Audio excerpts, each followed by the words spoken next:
Hey everyone, welcome to the TSMU Q&A series. I'm your host, Anthony the Last Mohican to Ortega, and today we're joined by an extremely special guest, Greg Adler. For this Q&A, we'll be pulling questions from our TSMU Discord. So if you have any questions for Greg, head to discord.gg/TSMU and ask your questions in the Q&A questions channel. Now, while people get their questions in, Greg, why don't you let us know a bit about yourself and what do you do in your role at Riot Games? Hey there. Thanks, Anthony. Appreciate being here and looking forward to it. So currently at Riot Games, I'm competitive in league operations for the LCS.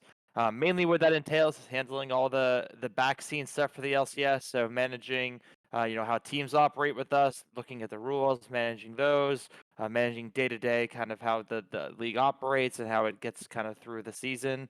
And that's mainly my role at Riot.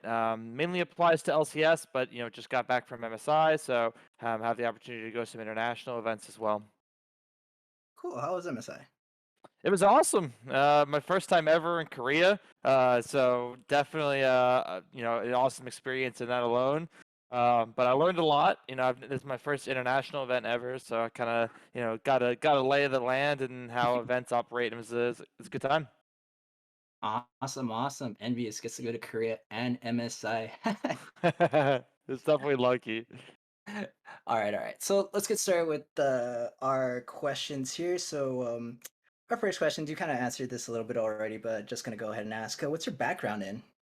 Sure. So I kind of have a diverse background. Originally, my background was in education and in the scholastic space. I used to be a music teacher and went on to do some college esports after that. But my primarily Riot background lays a lot in tournament organizing and being commissioners of previous leagues before. I would say like administratively in an esports role and kind of just behind the scenes esports stuff in general. Oh, cool, cool. And just I know like there's a few people with kind of like a background in music. Would you say music helps out in kind of any of your roles or kind of in your mindset? I definitely think in general, music and especially education kind of give me just a well-rounded experience. So like, dealing with administration and dealing with deadlines. Music can honestly be pretty stressful, especially with the amount of hours you have to put into practicing, and education field can be a little tough. So it kind of gave me just the overall well-rounded experience, kind of like work life. But definitely in my last job, when I was a coach at a college running their esports program, that's when it helped the most. Just because I was so used to, what goals you have to set up for student success, and keep making sure they're staying on top of their grades and metrics like that. Okay, cool, cool. That's great to hear. And then going on to the next question, Max asks, how did you find yourself at the position with Riot Games, and what was the process like?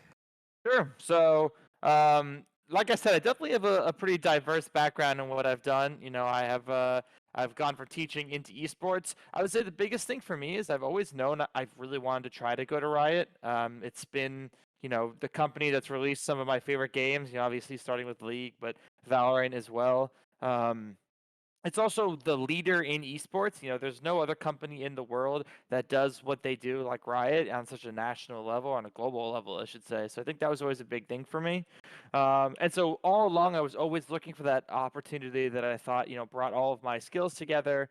And so I was always checking their website consistently, looking to others for advice. And finally, this job opened up, and it kind of was just a perfect opportunity for me. Combined my experience running leagues from behind the scenes, writing rule sets, doing penalties, but also kind of my organizational skills with leagues, creating an organized environment for teams, making sure they have all the information in the right places. So really, it was just kind of building my own individual skills on the outside to fit the position I wanted. So that way, when it did open up, I would kind of be able to go for it, and it worked out really well. Oh, cool, cool, great, great, great to hear.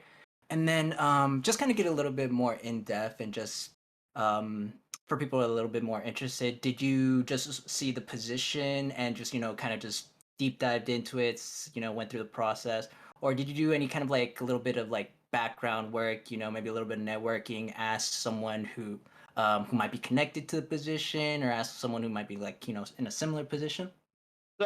It's kind of a combo of all of those, to be honest. I think first and foremost, I always knew this was the kind of position I wanted. So I kind of networked myself according off of that. Like I talked to people that were in different competitive operations roles. I talked to others at Riot that did things similar that were my friends that had some experience. Um, so it's kind of a combo of a couple of things. I would say overall, the biggest thing that helped me is I really just kind of set my experiences up and my resume up to be exactly for the role I was looking for.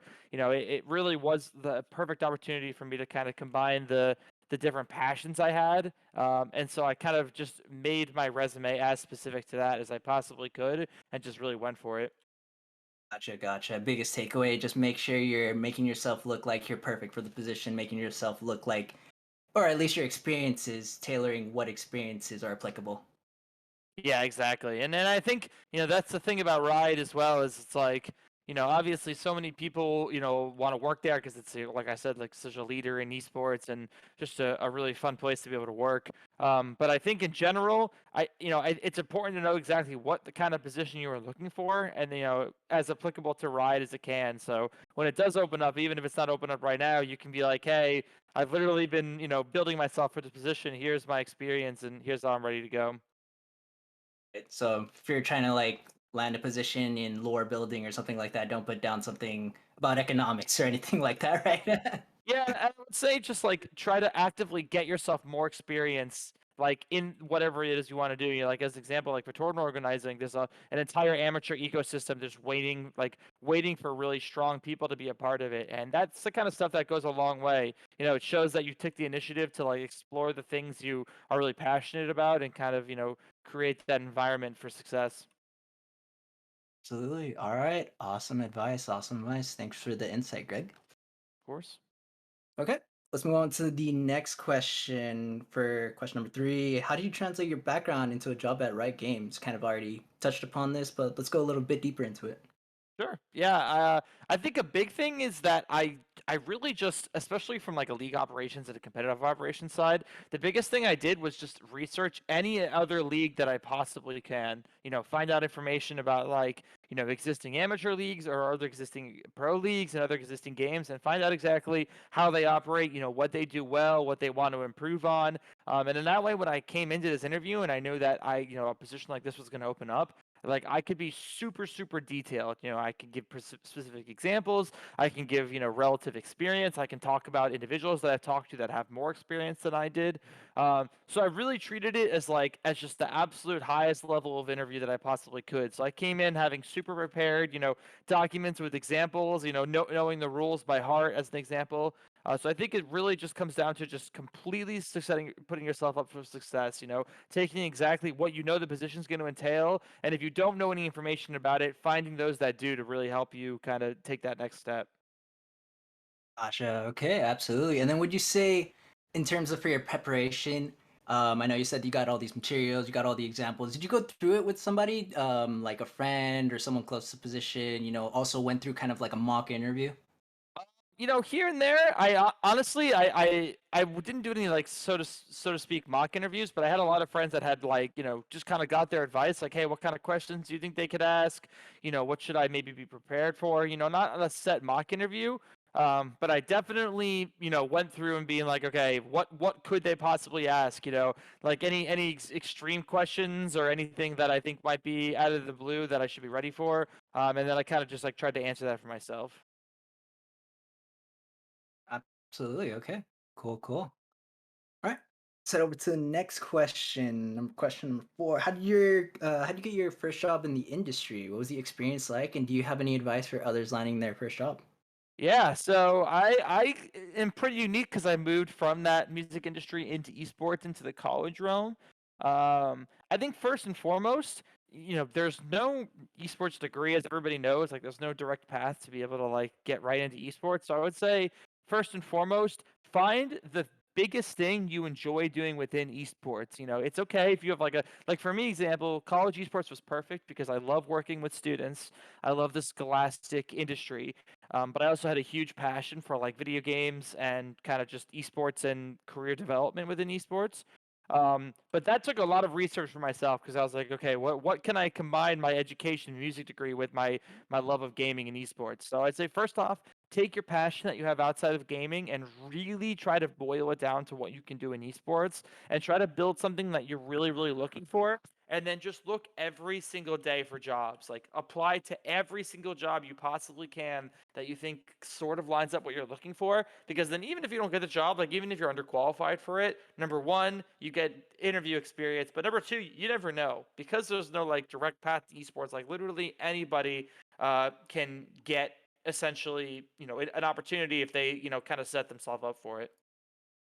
Gotcha. And kind of trying to understand their first job in esports and kind of where it can lead to. Would you say this is the first job should be the job that they're exactly trying to put themselves in, or just trying to get kind of their foot in the door and experience what like the industry is about? I think it's a combo of both. I think ideally you want a job that you're going to, can give you relative experience. Like it's good to go for something. And obviously anything is better than nothing, but at the same time, don't put yourself in a position that you won't enjoy solely because it's esports. Like, if there's a position that you're like, "Oh, I don't have any experience in this. I don't even think I'll like it," but it's kind of in esports, like don't apply for it unless you're just going for it for the interview experience. Because generally speaking, esports, people call it a grind, and if you love it, it definitely is less of a grind. But it definitely is a lot of work. Like you definitely have to put the time in and kind of, you know, go through your paths and set up your materials and stuff like that. So if you have a job that you don't like and you're putting in the grind, like chances are you'll burn out pretty quickly. So I would say find something that is relative to what you want to do, but also isn't going to burn you out if it's not exactly what you want to do. If it's a position you enjoy a lot, but you think you want to do something else, well, go ahead and go for it, but manage your expectations and kind of what your next steps are accordingly. It's good to take a job that's not perfect, obviously, especially if it's a good experience, but then use that job to gain that experience so that you can get that other job that you want. Okay, okay. So don't be afraid to risk taking a chance on a job, but just make sure not to burn yourself out in the process just because it's esports. Right. And and I wouldn't say settle for jobs. Find something you really, really, really want to do. But at the same time, if you don't get something that you really, really want to do, just actively be working to get that experience. So when that job does open up, you're just like the best possible candidate you can be. Gotcha, gotcha. Actually, funny thing is, the way that I got into esports was that I sat next to Bloodwater in a college class, and he asked me to do shoutcasting for UCI esports. Just kind of something funny that can actually happen. I think it's sometimes there's just you get random encounters too, like in a video game. Yeah, oh, hell yeah. I mean, it's such a small community in that sense. If you really put yourself out there, especially if you put yourself out there, like in the sense of like getting involved in social media, like all it takes is one word of mouth to get like a really cool opportunity. Absolutely, absolutely. You never know where life leads you. Okay. So let's roll around to the next question. Before that, I want to let the audience or remind the audience that we are reading off some questions, but drop your questions down in the chat or in the Q&A channel of the TSMU Discord, and we will be able to get them down there and be able to ask them if time is allowable and applicable. Okay. On to the next question. How would you recommend reaching out to other people in the esports industries for networking? It could be kind of a little bit daunting. It could be, a little bit scary, especially with sites kind of like LinkedIn or, even just kind of Twitter, kind of, just making that first connection could be hard. How do you make that first step to building that connection? I would say be really specific with the person you want to reach out to. Like, if you want to reach out to someone because they're like a larger name individual within esports, like I would honestly just make sure that's exactly the person you want to talk to for exactly what you're interested in. Like, it's good to want to, meet people and especially idols within your space, but really try to find someone that you're like, okay, this is someone that I think is in a position that I could see myself being in, and I really want to do, and I want to get the experience for. I think that's important. I think the actual act of like reaching out and being able to find someone, like you can like obviously Twitter and Discord are so many resources to be able to do that on like a simple level. But I think the biggest and most important thing in my opinion is really reaching out to someone that is directly going to help you with what you want. And not just reaching out to someone because of a name, being like, hey, I reached out to you because you have experience doing this, this, and this. I would like to do this, and this is exactly what I'm looking to get out of talking to you. Because I think that'll be a lot more genuine to kind of what they're trying to do is like, hey, I'm reaching out to talk to you because you have the perfect experience I need in my future esports job, rather than like, I'm a huge fan, I want to talk, so to speak. Gotcha. So you'd say it'd be more like building a bridge versus, building a catapult, like, building a catapult, you're just kind of sending stuff one way versus building a bridge. You're trying to build this connection where I benefit and you benefit and we're both, trying to go back and forth. Right. Yeah, and I mean, at the end of the day, anybody you'll talk to is helpful to be able to talk to. But I think if you really want to get the most out of like one of those shadowing things where you're talking to someone and they're using their time to talk to you, I would definitely say uh, getting someone like that you just think is in the role that you really want right now, essentially. Be friendly about it. Just trying to kind of like have this friendly airs and try to make this kind of just trying to reach out like a friend, right? Yeah, exactly, exactly. And if they come to you, and if you go to someone or someone comes to you and they're speaking in that sense, then it goes a really long way. Awesome, awesome. Okay. Good to keep that in mind for the future. So let's go ahead and move on to our next question. What does your typical day to day look like at the LCS? Probably a hot question. You probably get asked that a lot. What does it mean to be Greg Adler at Riot Games? Yeah, so it's kind of a combination of different things. I would say first and foremost, it's managing kind of the back end of our team environment. Making sure all the team contracts and player contracts are up to date and where they're supposed to be. Making sure they're all following the rules. They're submitting the proper rosters. They're submitting side selection.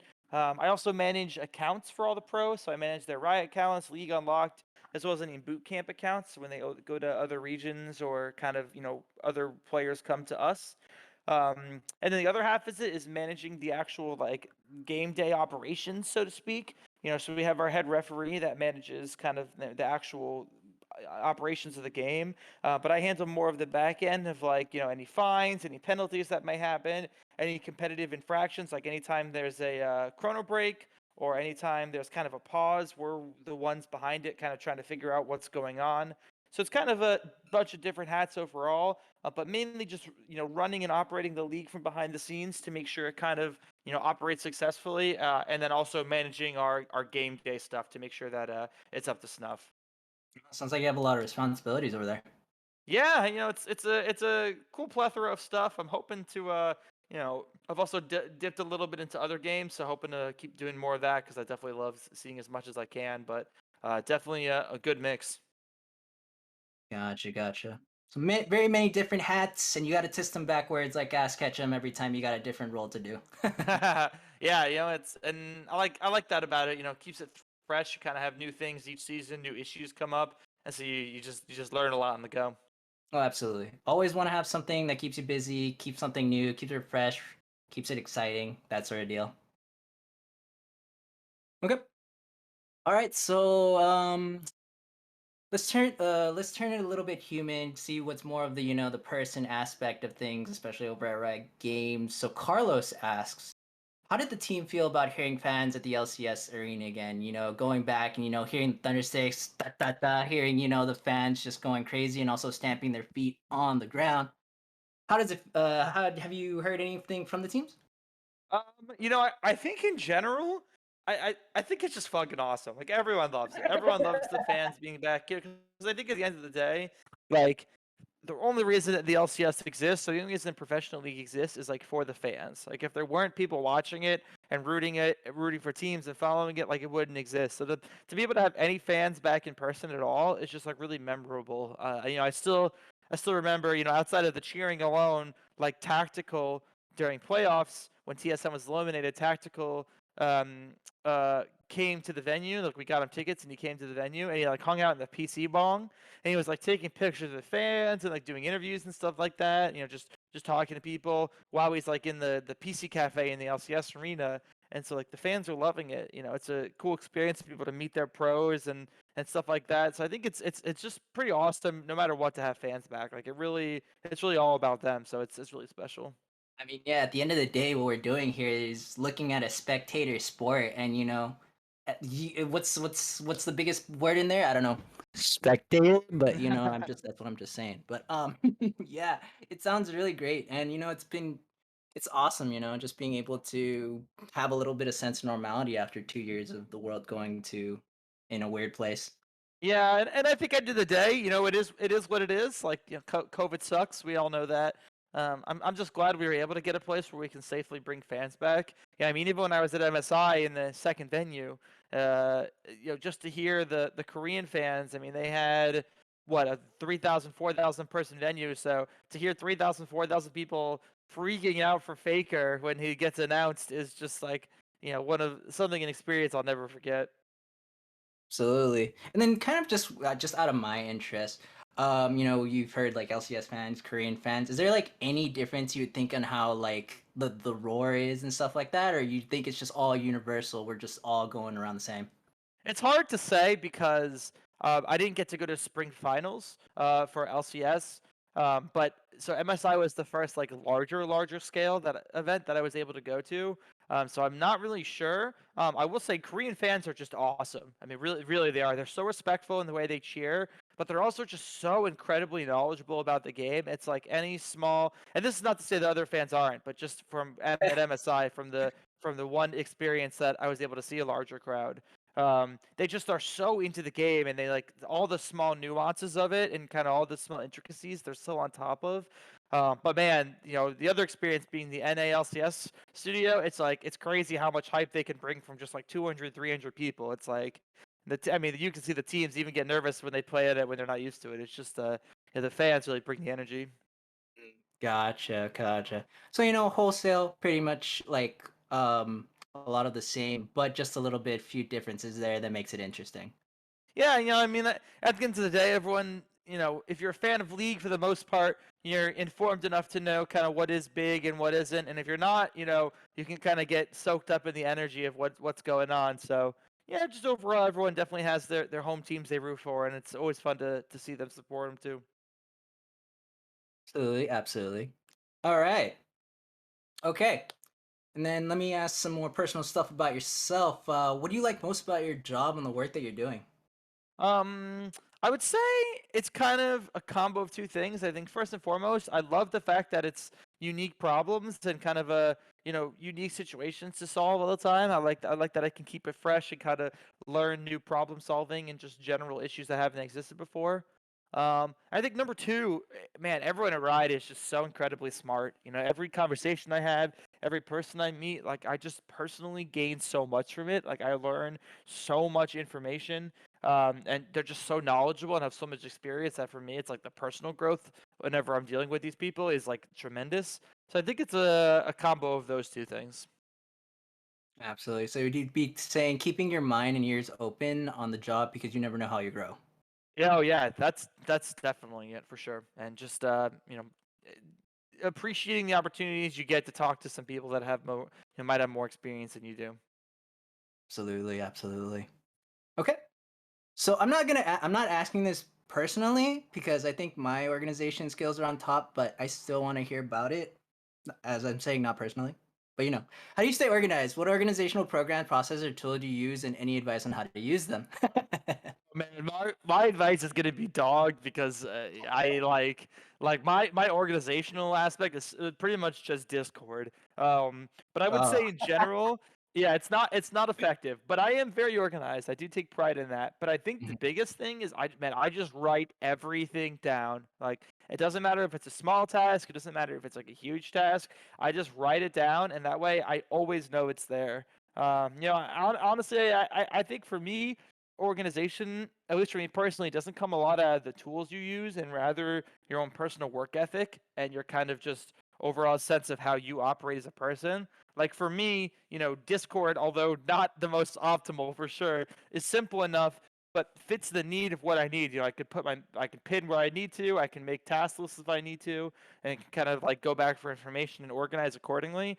But I think as long as you can get through you write your information down and you have a place that you can look at it frequently, I think that's the bottom line. You just always want to be reminded of your most important tasks in a place that you can easily access when you want to add more stuff.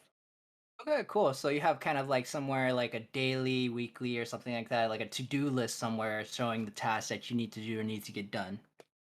Yeah, pretty much. It really is as basic as that. a lot of it just comes down to really just writing everything down. If I know I have to get something down, it goes on the list and it doesn't come off the list until it's done. Gotcha. Okay, okay, that makes sense. Smart. Cool. All that organization. All right. Okay. Next, let's go on to the next question. What is the best advice you have for students trying to get involved in esports? What do you think they should be doing? What do you think they should be looking out for? So I think the fact that college esports is growing as fast as it is like nothing but a massive benefits to students. So I think if you're not already, and I imagine a large portion of this audience is just based on the conversation we're having here, but if you're not already, obviously get involved with your college esports program. Make yourself known in that. But I would say off of that, just like really take full advantage of that because, in a world where esports is so new and there's no esports degrees that are really like high level enough you get well-rounded experience, anything that you can put on your resume to be like, hey, I worked in this college esports program, I did this and this, so I have this experience, that automatically separates myself. I think just goes a massively long way to getting like, next level experience for yourself. So just take any opportunity you can in your program, and then really write all that stuff on your resume. Anytime you work a large scale event, you plan something, you operate a team, get that on the resume because sometimes that's all you need in order to kind of get that next dream job possibly. Okay. Okay. And then you'd say a large part of it too is looking to take initiative. If something doesn't exist, will it into existence? Yeah, I would say that's definitely part of it. But I think whatever it is you do, and I think this kind of goes back to my other point before, like, finding the perfect job in esports is very tough. You'll find something that you really love, but to find something that's perfect, exactly what you're looking for, is not like, not super feasible just because of, how many jobs there are and stuff like that. Um, so I would just say overall, work through whatever you get and try to make, your small things work a long way for you. No matter what you're working on, do it to the best of your ability, and then that way when others look at it, they can at least realize it's a really strong product. Gotcha, gotcha. Okay. All right, Greg, buddy, I'm getting a question over from Bell. You ready to get hit with it? Let's go. All right, wait. Oh, whoa. Give me one sec. My questions all got mixed up. Okay, never mind. Here we go. All right, Bell asks, what was the transition from teaching to coaching like? Did the skills you cultivated there translate well to working with collegiate? I'm also going to add this kind of thing to it, Bell, so if you could please forgive me on it. How's it like being just a coach in general? All right, Greg, dale. Sure. So definitely transitioned well. My title was coach, but because the role of college esports is so different than actual coaching, I would say it was more director, more overall kind of program building. But I definitely did some hands-on coaching. I would say I used a lot of my teaching strategies, so it was pretty directly correlated to kind of the way I was. I set up my goals and metrics. I even used lesson plans, honestly, for some coaching lessons that I did, or coaching of practices and scrims that I did. So I'd definitely say it helped quite a bit. I would also say I just got really used to working with students, and that's not something I was super used to, or I should say that's something I was super used to, how a student operates in a day to day, what they're trying to do. I'm very good at recognizing when students are stressed, or when they're kind of not, they need a break from a practice and stuff like that. So I think because of all that, I got pretty effective at being able to kind of identify what situations are like and how it can be used in coaching. Gotcha. And then if I were to ask you, maybe one trait, or if you think there's like a top three, what are the most important to coaching, would you say, as a personal trait? Like, what's the most important personal trait? Yeah, you could do like, you could do one, but understand that sometimes you need a combination. So maybe like a top three or top one, whichever you believe is better. I would say honestly, just don't settle. Like, I- as basic as that is, like there's so many times I listen to teams or to individuals that are trying to like really improve in something, like coach, like individuals that are like, hey, I want to coach, and then I do like a VOD review of their coaching, and like they do a not bad job, but I think Ben, it's just the amount of resources that are out there, especially for esports on just YouTube, are just so, like, it's actually insane that if you truly have a strong desire to do something, like you're like, I 100% want to work at Riot and I want to be a game developer. Well, if you're not on YouTube and like Google every day, just searching like resources and trying to find as much as you can, like you're only doing yourself a disservice. Like if you're a coach for an amateur team, as an example, or a team that's like even just a team for fun, and you guys are really trying to improve, and you yourself are not actively trying to improve your coaching, like not just your knowledge of the game, but like your coaching and overall, like you're just doing a disservice to yourself and to your team. So I would just say don't settle. Please always use the resources that are out there. Especially YouTube is just like it's so amazing. Always be looking to make yourself better and just like improve every single time you can. Gotcha. Okay. Awesome. Okay. And then next one, your crowning achievement or the picture on the refrigerator that we pinned as kids. What is your proudest moment in your career? Oh, that's a good one. I would say back in 2018 when I first started at UT Dallas, um, I would say we went to Boston to travel for like a Smash Ultimate national tournament ran by CSL. It was the first time we traveled as a team, and the team was like super brand new. Like it was literally their first semester. They ended up winning the championship in person in Boston. I think that for me was pretty cool, just because they're such a brand new team. They like worked so hard and really put the time in. I think that was one of my highlight moments is being there in Boston, winning that first championship. Really brought a tear to your eye, just hearing the underdog story, the new guys to the winners. Yeah, exactly, exactly. Definitely special, and just to see the students, I mean, that's what it was all about. Like their reaction truly was what made it awesome. That's what it's all about, he says. All right. Okay. Now let's flip the script. What are some of the most challenging aspects of your job? What got you pulling your hair out in the middle of the day? What has kept you up at night? What has made you have to, just walk up off your chair? Um, you know what? I would say it's just leveling myself up to the level of the LCS. I think it's unique because LCS has been around for 10 years now. Like this is the 10th anniversary, and everyone is just so insanely good at what they do that it's like, get it coming in right away and being up to the same level as everybody is tough. I mean, everyone's has the experience, they have the knowledge, they have the grind. So coming in and learning all that information, kind of getting to where I need to be, has definitely been tough. But a fun challenge. Definitely. I rise to the occasion when it comes to just learning from individuals and kind of getting to the level that it needs to be. So I'd say kind of just experiencing the overall high level that is LCS and Riot, and just really making sure I'm there, kind of doing the best that I can. Gotcha, gotcha. Okay. And then just kind of something that I think is really common amongst people, especially going into new jobs or going into new roles in esports. Have you ever felt like, you've had this kind of imposter syndrome? You've talked about, everyone is so smart, a few years back, and then you over here saying that, just having to rise the occasion. You ever got that imposter syndrome? I think it's pretty much impossible to avoid that imposter syndrome, Yeah. especially in this Yeah. industry where, like, I mean, we're kind of learning shit like day by day. Like everyone's kind of learning what they're doing. I think it's like I don't as dumb as it's gonna sound, like really the fake it till you make it aspect is so important. Like you just figure it Absolutely. out. Like, Hmm. I mean, Hmm. like I said, there's so many times at Riot where like these issues come up that I like ask people, I'm like, how did you do this? And they're like, oh, we've never dealt with this before.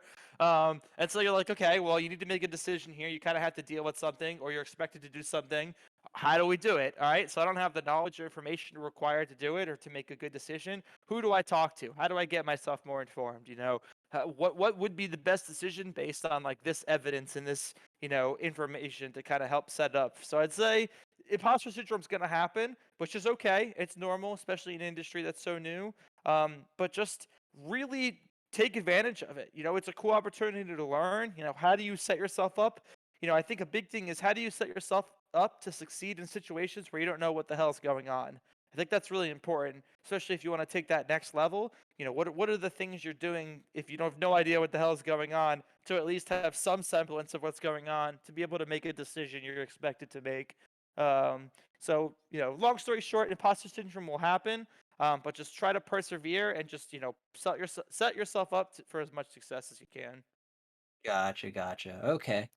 find resources or find someone you can kind of replicate or understand, just to make sure that you're understanding it, kind of get that imposter syndrome out of the way. That reminds me of when I first started doing production or shoutcasting at UCI Esports. We had nothing set up yet. It was like year zero, and I had no idea how to cast.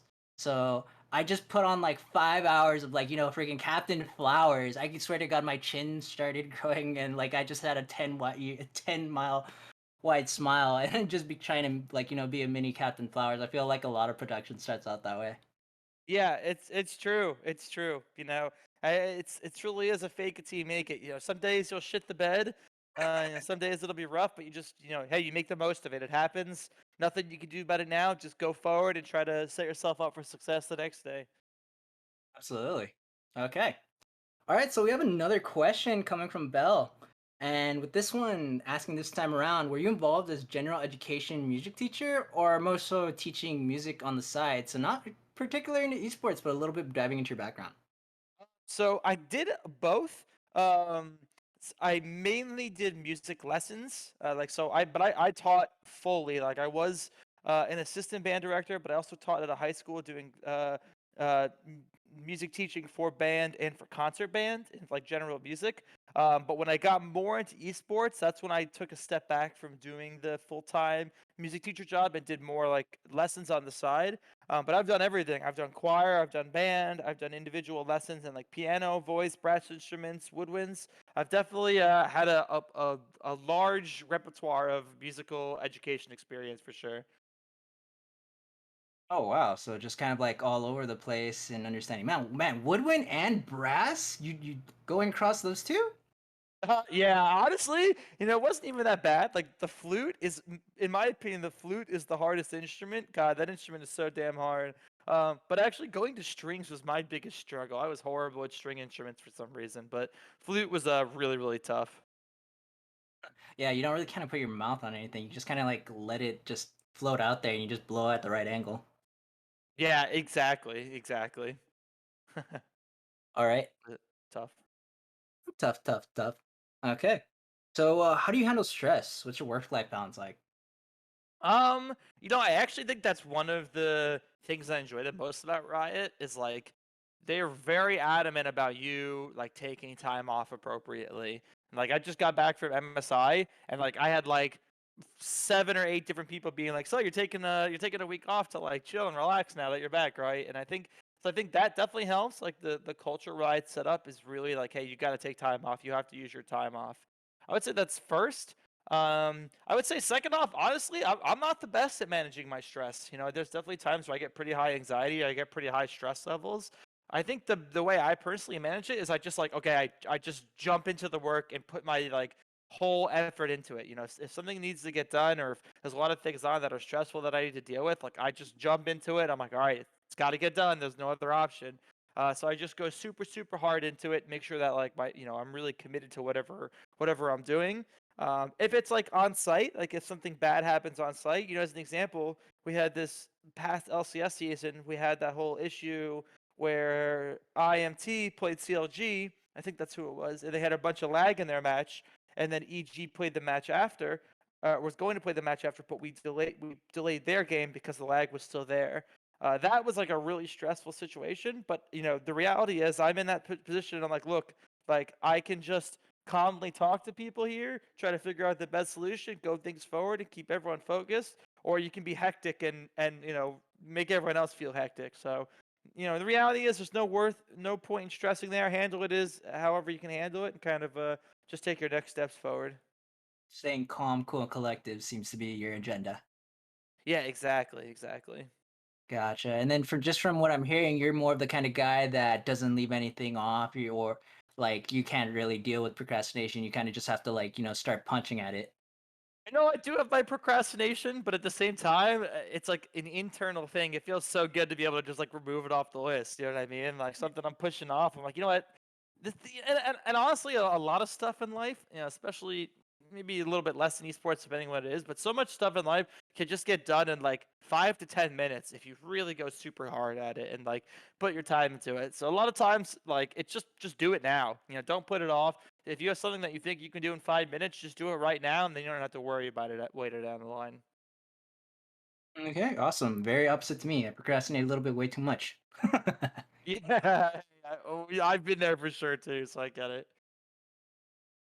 Well, everyone's improving. Hopefully, I get better at it. But hopefully, asking for the next question. We have the third question from Bell. Man, just really lining them up and knocking them down. So then, here we go. What would you recommend for an amateur tourney organizer to produce equitable opportunities for all players, especially in lower elo? Really trying to look out for everyone here. Oh, honestly, it really just depends on what the goal of the amateur tournament organizer is. I mean, on a basic level, like getting out cost efficient on those is very tough, especially if you have staff members and multiple instances going on. I would say talk to the UEA guys, especially if you're looking for like how to really profit off it and come out. I would say for all players, especially in lower elo, there's a lot of leagues that already exist that do things like that. I would kind of use their rule sets to base it off of. Like the amateur league that I ran before, it was a open league, like any ranks. So we definitely had our unique issues, to say the least, that arose. We kind of had to handle. But I would say just using those rule sets and kind of creating something meaningful for them, even if it's something basic, like anything is better than nothing because that's a large demographic of player that's probably not being met. So as long as you're coming at it being like, hey, this league has done this and this league has done this, I'm gonna try doing this, I think is really, anything's better than nothing, so it'll go a long way. Okay. All right. That sounds pretty good. Then I think right now we're going to our last question, I believe, again from Bell. Four questions from Bell. What was your role in running, managing the amateur leagues? Like what was my specific role doing it? Yeah. What was your specific role? So well, first off, Bell, thanks for the questions, and everybody. These are actually really good questions. I would say I was the commissioner overall, so I basically kind of do what I do now, but on a smaller scale. I wrote the entire rule set, made the schedule, helped organize the teams, the captains, handled any disputes among players, and handled any disputes among captains. But kind of just overall worked to make the league as good as it can. How can we improve our casting, our general infrastructure?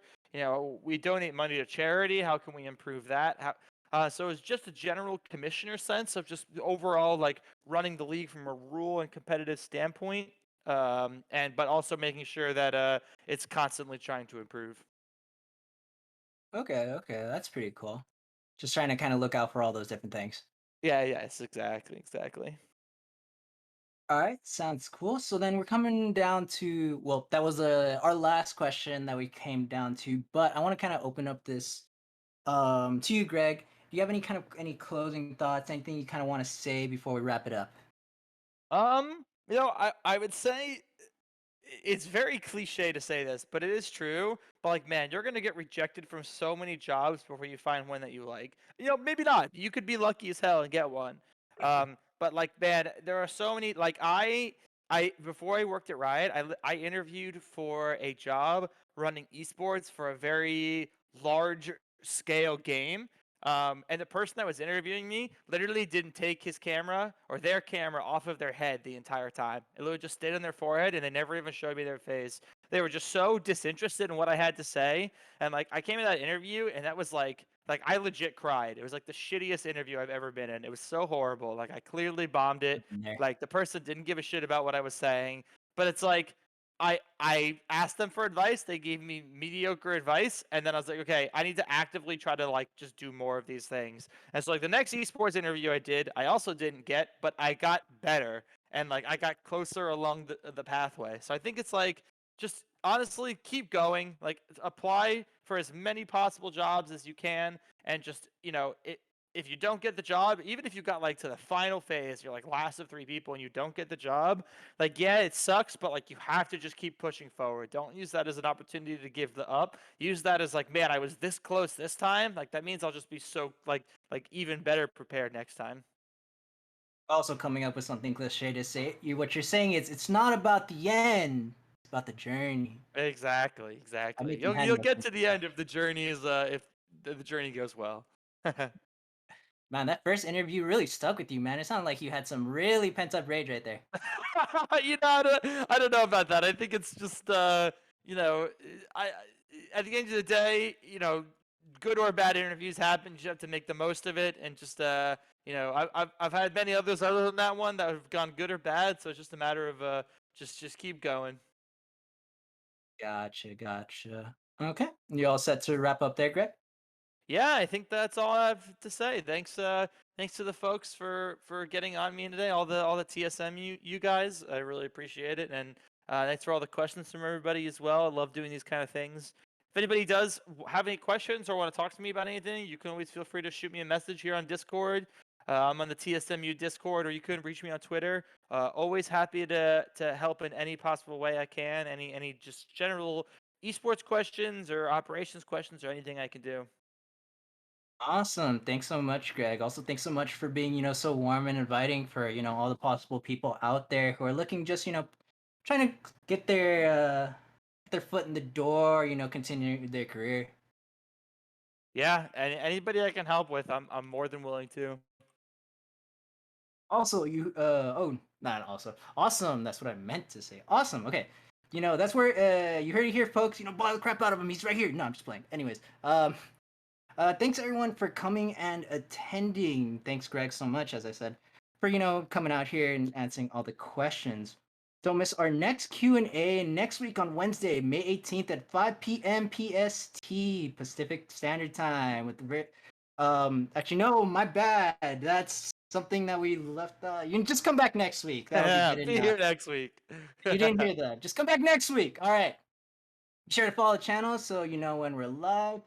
Also, remember to join our Discord, discord.gg/TSMU. It's a great place to hang out. You meet a lot of friends, meet a lot of people, meet a lot of Gregs. Anyways, thanks for coming, everybody. We'll see you all next time.